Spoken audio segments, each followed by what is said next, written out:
Pemirsa, petugas SPBU di Cibiru, Bandung, Jawa Barat dikeroyok sejumlah anggota ormas. Pengeroyokan didasari oleh perlakuan korban kepada seorang pedagang yang berjualan di depan SPBU.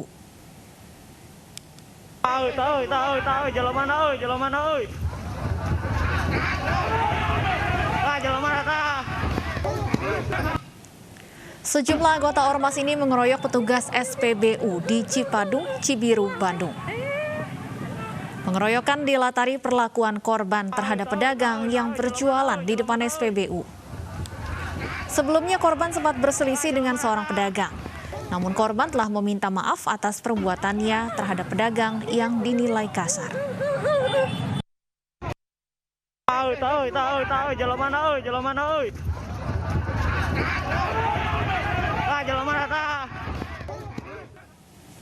Sementara itu, pemirsa, dua kelompok massa pendukung pemilihan rektor Universitas Krishna Dwi Payana di Kota Bekasi, Jawa Barat terlibat bentrok. Polisi mengeluarkan tembakan peringatan untuk membubarkan kericuhan.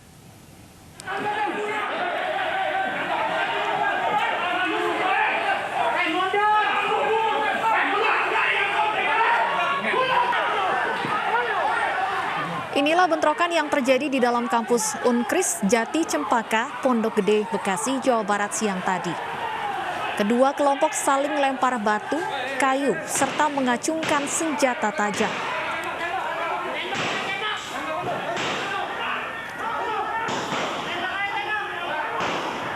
Tembakan peringatan polisi tidak dihiraukan oleh dua kelompok yang tengah bertikai.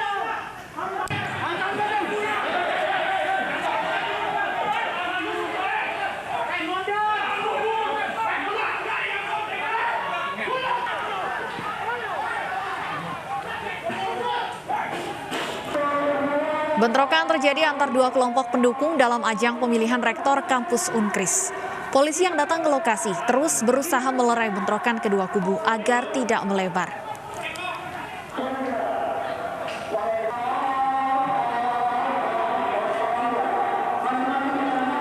Bentrokan terjadi antar pendukung dalam ajang pemilihan rektor kampus.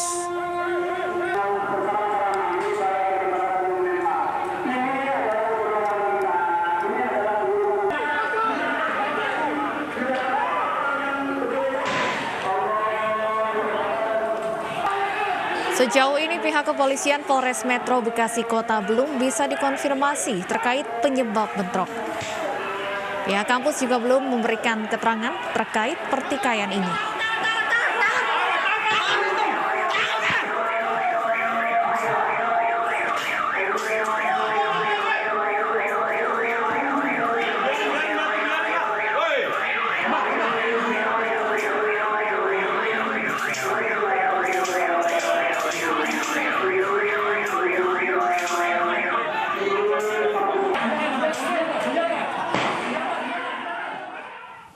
Diduga karena himpitan ekonomi, seorang suami tega membunuh istrinya sendiri di Banjarnegara, Jawa Tengah. Pelaku menusuk korban hingga tewas karena diduga tidak diberi uang bulanan.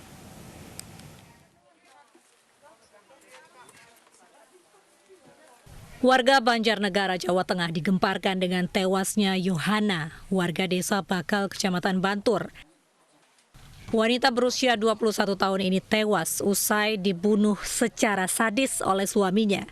Menurut saksi mata, pelaku, Randy, membunuh istrinya karena diduga tidak diberi jatah uang bulanan. Randy yang merupakan pengangguran menusuk korban dengan senjata tajam saat korban pulang kerja dan diadang pelaku di tengah jalan menggunakan sepeda motor. Korban dan pelaku sempat bertengkar, tak lama setelah bertengkar tiba-tiba korban berteriak minta tolong. Korban yang terluka tusuk di leher dan tangan kemudian dibawa ke puskesmas, namun akhirnya korban meninggal dunia saat dalam perjalanan. Warga yang tersulut emosi sempat akan membakar rumah pelaku, namun kepala desa setempat berhasil meredam kemarahan warga. Terbentung dengan emosinya. Dari perangkat-perangkat saya seluruh mengawal ke Desa Ngibul untuk mencegah keemosiannya karena jangan sampai terjadi kejadian dua kali. Kini suami pembunuh istri masih diburu polisi, sementara korban dimakamkan di tempat pemakaman umum desa setempat. Dari Banjarnegara, Jawa Tengah, Widodo Waluyo, iNews melaporkan. Benarkah pembunuhan terjadi karena masalah ekonomi? Untuk membahasnya, sudah bergabung bersama kami Kasat Reskrim Polres Banjarnegara, AKP Dona Priyadi, kerabat korban Fauzan dan psikolog keluarga Tika Bisono. Selamat sore, Pak Dona, Pak Fauzan, dan Ibu Tika. Selamat sore, Mbak. Sore, Mbak. Baik, saya ingin ke pihak kepolisian terlebih dahulu. Pak Dona, apakah saat ini terduga pelaku yang tak lain merupakan suami korban sudah diamankan? Ya, jadi untuk saat ini Mbak Stefani, pihak kepolisian itu dalam hal ini Polres Banjarnegara dibantu oleh Jatan Ras Polda sedang melaksanakan pengejaran terhadap pelaku, Mbak. Apakah sudah ada titik terang mengenai keberadaan pelaku saat ini? Sampai saat ini kami sedang melakukan pengejaran, Mbak. Untuk titik terangnya mungkin nanti bisa kita jelaskan karena ini termasuk penyelidikan sih, Mbak, jadi nggak bisa kita langsung beritahukan. Baik, sejauh ini sudah ada berapa saksi yang sudah diperiksa, Pak? Saat ini ada 7 saksi, Mbak, yang sudah kami ambil keterangan, salah satunya yaitu Pak Fauzan, yang dimana yang bersangkutan pada saat itu berada di TKP pas waktu kejadian, Mbak. Baik, saya ingin langsung tanyakan kepada Pak Fauzan. Selain sebagai keluarga korban, Anda juga sebagai saksi mata artinya Pak Fauzan. Seperti apa kronologi kejadian yang Anda saksikan saat itu? Ya, Mbak, terima kasih Mbak Stefani dan juga Pak Kasat Reskrim Banjarnegara. Pada saat itu sekitar pukul 2:30 sore, saya habis ngejualin bensin di pom mini saya. Tiba-tiba saya menghadap ke arah barat. Di situ di sebelah timur gardu masuk kampung itu ada salah satu perempuan masuk jalan sendirian. Terus di belakangnya datang seorang laki-laki bawa sepeda motor, langsung secara spontan dia berhenti di sebelahnya perempuan yang lagi jalan menuju pulang. Nah, tiba-tiba begitu pelaku menstandarkan sepeda motornya, langsung dia menerkam. Saya lihat dengan mata kepala saya sendiri dihujani dengan pukulan. Saya kira pukulan itu pukulan dengan tangan kosong gitu kan. Terus saya dengan spontan saya langsung berlari teriak, "Woi, woi, woi." Gitu kan. Nah, sekitar 10 sampai 15 meter saya nggak tahu kalau dia hanya memukul dengan tangan kosong. Taunya malah tangan itu menggenggam sebuah pisau dapur yang ditusuk-tusukan ke arah leher korban. Nah, di situ saya langsung spontan, saya teriak, "Pembunuh, pembunuh, pembunuh." Terus saya tendang pakai kaki kanan saya, dia langsung naik sepeda motor. Nah, setelah di sepeda motor, saya tarik kepalanya belakang, dia kan pakai buff penutup muka, itu kan? Ya saya tarik kepalanya nggak kena, saya pukul pakai tangan kiri, dia nggak kena juga, lolos. Akhirnya saya tarik begel sepeda motor belakang, saya tarik, dia nggak bisa jalan.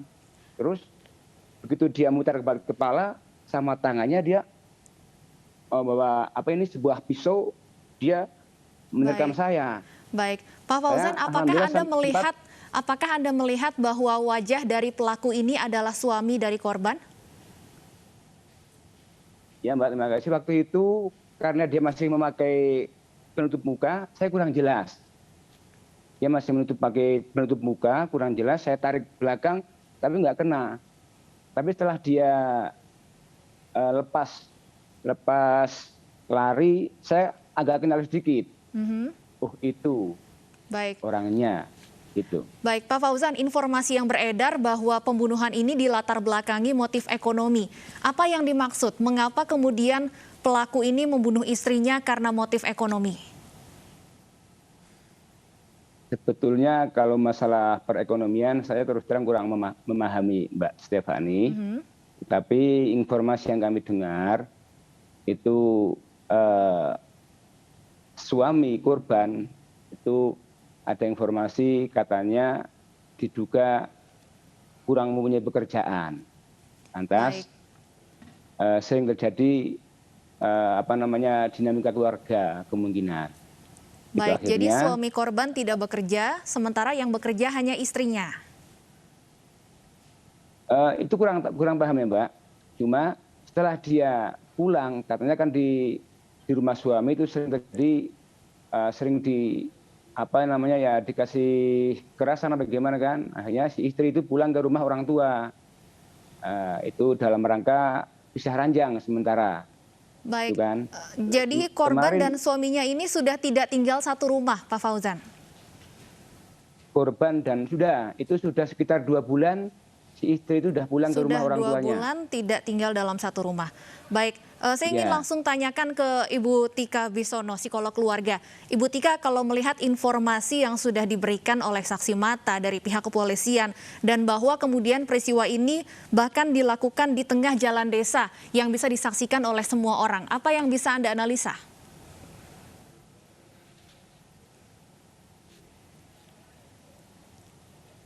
Ibu Tika, kami belum bisa mendengar suara Anda, Ibu Tika. Sabar, baru di-unmute ini, Baik, boleh diulang Ibu Tika. Ya, baik. Assalamualaikum warahmatullahi wabarakatuh. Thank you, Steph. Jadi kalau di daerah-daerah yang terpencil ya, itu kan memang gara-gara COVID atau bahkan nggak gara-gara COVID juga, itu kondisi ekonomi itu kan nggak stabil ya. Nah ini sebenarnya kekurangan di Indonesia juga ya kan. Nah, tapi kondisi ketidakstabilan ekonomi ini kalau mau pakai teori harusnya ya Steph, itu kan sebelum menikah suami istri kan udah tahu ya, misalnya si istri kerja di mana, suami kerja di mana, siapa yang kerja harian, siapa yang kerjanya permanen. Yang kerjanya permanen gajinya berapa, bisa nggak nutupin buat di rumah sebelum ada anak. Nah, yang saya suka heran, pembicaraan-pembicaraan seperti ini, itu kayaknya nggak ada sebelum mereka ijab kabul, ya kan? Dan keluarga besar pun, para orang tua, itu kayaknya cuek ya. Saya pakai kata-kata kayaknya cuek, karena memang ributnya, hebohnya ketika akad nikah dan resepsi aja gitu ya. Tapi ketika pasangan ini mulai ada yang tadi disebut Pak Fauzan, Ibu Tika.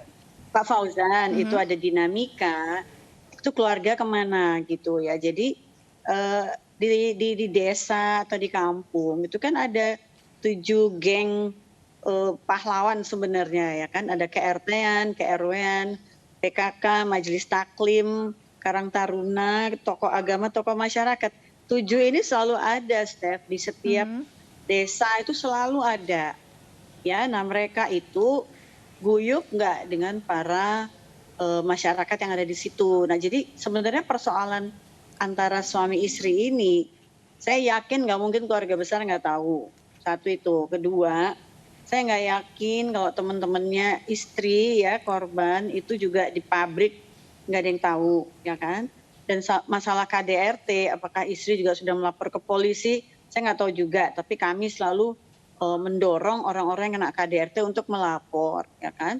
Nah, yang paling penting sebenarnya ketika sudah 2 bulan pulang, keluarga lagi-lagi ada nggak mediasi, ya kan? Sehingga suami yang ketika itu stres, ya kan, nggak punya kerjaan, itu belum gelap mata ceritanya. Jadi harusnya ada mediasi supaya nggak gelap mata. Jadi kondisi penusukan di siang hari bolong ini sebenarnya adalah situasi histeris ya, histeris suami yang udah gelap mata, gelap. Jadi dia udah nggak peduli gitu ya. Nah, tetapi toh dia masih sadar untuk lari gitu, karena biasanya langsung menyerahkan diri ke kepolisian, tapi ini kan masih lari.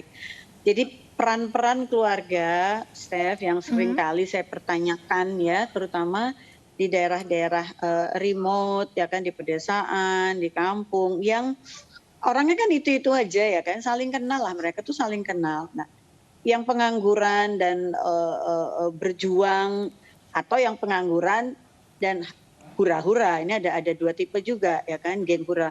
geng pengangguran ini ada yang pengangguran tapi emang kerja harian yang nggak karu-karuan lah, mau cari Baik. siput kayak di sawah. Nah ini kok nggak ada mediasi pasti nih dari keluarga. Ini saya mau nyentuh keluarga Baik. nih ya, keluarga dari mereka berdua. Baik, Ibu Tika, tadi Anda sebutkan pelaku gelap mata karena sudah 2 bulan berpisah dengan istrinya dan tidak memiliki pekerjaan. Apakah artinya Anda menduga pembunuhan ini tidak direncanakan sebelumnya? Enggak. Ya, kalau Baik. mereka suami istri, mereka saling mencinta kok, makanya menikah gitu. Bahkan istrinya kerja di pabrik, suaminya nggak kerja di pabrik, Baik. mungkin kerja harian, saling bisa nerima gitu ya. Tapi ini ada eskalasi intensitas dari emosi yang negatif gitu, Steph. Baik, saya ingin kembali ke Pak Dona. Pak Dona, apakah sebelum peristiwa pembunuhan ini sempat ada laporan dari korban terkait mungkin KDRT atau penganiayaan yang ia alami? Jadi setelah kami lakukan pengecekan baik di Polres maupun di Polsek, ini belum ada laporan masuk terkait permasalahan itu, Mbak Steph. Dari saksi mata yang diperiksa sejauh ini, saya yakin juga ada keluarga korban tentunya. Apakah ada informasi mengenai KDRT yang dialami oleh korban, Pak? Jadi untuk saat ini, dari pihak orang tua pelaku, itu belum bisa diambil keterangan, baik perempuan, karena masih shock. Jadi kami hanya memeriksa saksi mata yang mengetahui, baik Kalau secara dari langsung maupun keluarga tidak korban, langsung. Pak? Kalau dari keluarga korban, sebenarnya sudah kami periksa, yaitu bapak dari pelaku, dan mengatakan tidak mengetahui karena pelaku ini orangnya tertutup, jadi tidak pernah menceritakan kepribadiannya kepada keluarga maupun kerabatnya. Kalau tadi disampaikan bahwa korban ini sudah 2 bulan tinggal di rumah orang tuanya, apakah orang tua dari korban sempat menanyakan atau mengetahui mengapa korban ini memilih untuk tinggal di rumah orang tuanya dan tidak bersama suaminya, Pak? Jadi untuk orang tua dari korban, dalam hal ini belum kita ambil keterangan, Mbak, karena yang bersangkutan masih shock dan berduka. Jadi kemungkinan kita jadwalkan besok pagi, Mbak. Baik, saya ingin tanyakan ke Pak Fauzan kembali. Pak Fauzan, sepengetahuan Anda, apakah ada KDRT ataupun penganiayaan yang sempat dialami oleh korban yang dilakukan oleh suaminya? Mbak, makasih. Sepengetahuan saya, sejauh ini belum pernah ada informasi semacam itu. Baik KDRT maupun kekerasan yang lain, saya secara pribadi maupun informasi yang kami terima belum pernah terdengar mengenai KDRT yang dialami oleh korban. Kalau korban sendiri, apa pekerjaannya, Pak, sehari-hari? Korban sendiri itu akhir-akhir ini dia bekerja di pabrik jamur sebelah desa. Kalau untuk terduga pelaku yang merupakan suami korban, apakah memang sudah lama menganggur atau mungkin karena pandemi COVID-19 ini sehingga tidak memiliki pekerjaan atau seperti apa, Pak Fauzan? Ya, kalau untuk informasi pelaku, jauh ini kami juga belum mengenai secara pasti baik itu pengangguran maupun dia mempunyai pekerjaan. Tetapi informasi yang kami terima, istri pulang ke rumah orang tua itu karena juga dituntut pekerjaan yang harus memberikan nafkah pada seorang anak yang dia masih berumur 2,5 tahun. Setiap hari harus membelikan susu, dan akhirnya itu si perempuan atau si korban dia ikut bekerja sama ibunya di pabrik sebelah desa. Kemudian apa artinya kegiatan sehari-hari dari terduga pelaku ini, Pak? Dulu sepengetahuan saya dia itu petani apa pekerja, saya kurang memahami. Cuma sepengetahuan saya dia ikut bertani, begitu Bu. Baik, antara rumah dari terduga pelaku atau suami korban dengan rumah orang tua tempat korban tinggal selama 2 bulan terakhir ini, apakah jaraknya jauh atau cukup dekat, Pak? Rumah antara terduga pelaku dengan si korban itu jaraknya kurang lebih 2,5 sampai 3 kilo. Baik. Terakhir saya ingin kembali ke Bu Tika. Tadi Anda sampaikan bahwa seharusnya dari pihak keluarga mungkin bisa melakukan mediasi dan sebagainya setelah 2 bulan tidak tinggal bersama. Apa yang sebenarnya bisa dilakukan untuk mencegah hal-hal semacam ini terjadi ke depannya? Pertama, kalau udah ijab kabul ya, Steph ya, atau sakramen pernikahan itu kan kehidupan kan berjalan ya, mengalir gitu ya kan. Nah, kemudian ada dinamika siapa yang nganggur, siapa yang kerja, siapa yang PHK, itu kan ada ya, itu fakta gitu loh. Nah, kemudian nggak mungkin lah mereka itu misalnya kalau memang buntu ya diskusinya, nggak kemudian cari orang yang bisa diajak diskusi.